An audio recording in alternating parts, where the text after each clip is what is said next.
দিদি তো চলে যাবে, দিদি যাবে না, দিদি থাকবে। তুমি জেনে রেখে দিও মোদিবাবু, তুমি যাবে আগামী দিন। দিদিকে এক্স বলার জায়গা নেই, ওটা দিদির স্বেচ্ছা মৃত্যু, বিশ্বের স্বেচ্ছা মৃত্যুর মতো। তোমাকে তো এক্স কাল আমরা করবই, বাংলা জিতে দিল্লিতে ঝাঁপাবো, এবং তারপরে দেশ থেকে তোমাকে কি করে বিদায় করতে হয় রাজনৈতিকভাবে সেটা আমরা দেখব। বাংলা নেবে এত সস্তা, ছেলের হাতের মোয়া, বাংলা চালাবে, দিল্লি চালাতে পারে না, লজ্জা করে না। নন্দীগ্রামের ঘটনাটা তো আমি আপনাদের আগেই বলেছি, আমাকে প্রতারণা করা হয়েছে, আমার রিগিং করা হয়েছে, টোটাল ভোট লুট করা হয়েছে। সেদিন ডিএম এসপি সবাইকে চেঞ্জ করে দিয়ে বিজেপি ক্ষমতায় আছে বলে গায়ের জোরে ইলেকশন কমিশনের সাহায্যে ডিএম চেঞ্জ করেছিল, এসপি চেঞ্জ করেছিল, আইসি চেঞ্জ করেছিল, আর ইলেকশন হয়ে যাওয়ার পরেও লোডশেডিং করে দিয়ে রেজাল্ট পাল্টে দিয়েছিল।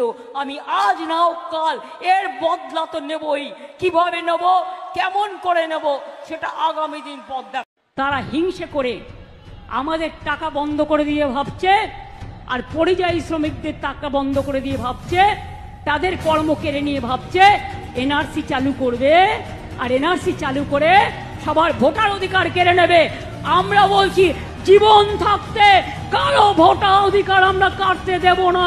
বিনা যুদ্ধে 1 ইঞ্চি জমি তৃণমূল কংগ্রেস ছাড়েনি, ছাড়বে না। কারো সাহায্য ছাড়াই তৃণমূল কংগ্রেস দলটি তৈরি হয়েছিল, মানুষের আশীর্বাদে, শুভেচ্ছায়, দোয়ায়, জয় জহরে। মনে রাখবেন আগামী নির্বাচনে আরো সিট আপনাদের বাড়বে, তার কারণ আমরা মানুষের উন্নয়ন করি, আরো করব। অনেক পরিযায়ী শ্রমিকের উপর অত্যাচার হচ্ছে, বাংলায় কথা বললেই। আমি বলি বেশি করে নিজের ভাষায় কথা বলুন, আমি দেখি কত সাহস আছে কার, আর কত অত্যাচার করতে পারে।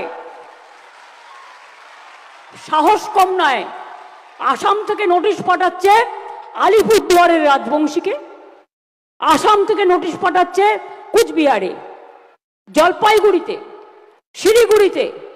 আমাদের লোকদের বাংলায় কথা বললে বাংলাদেশে পুশ করে দেওয়া হচ্ছে, এমনকি ট্রাইবাল মেয়ে পর্যন্ত রেহাই পাচ্ছে না। আমরা পরিষ্কার বলছি, আমরা মাতৃভাষায় কথা বলবো, অন্য ভাষাও শিখবো, কোনো ভাষাকে আমরা অসম্মান করি না।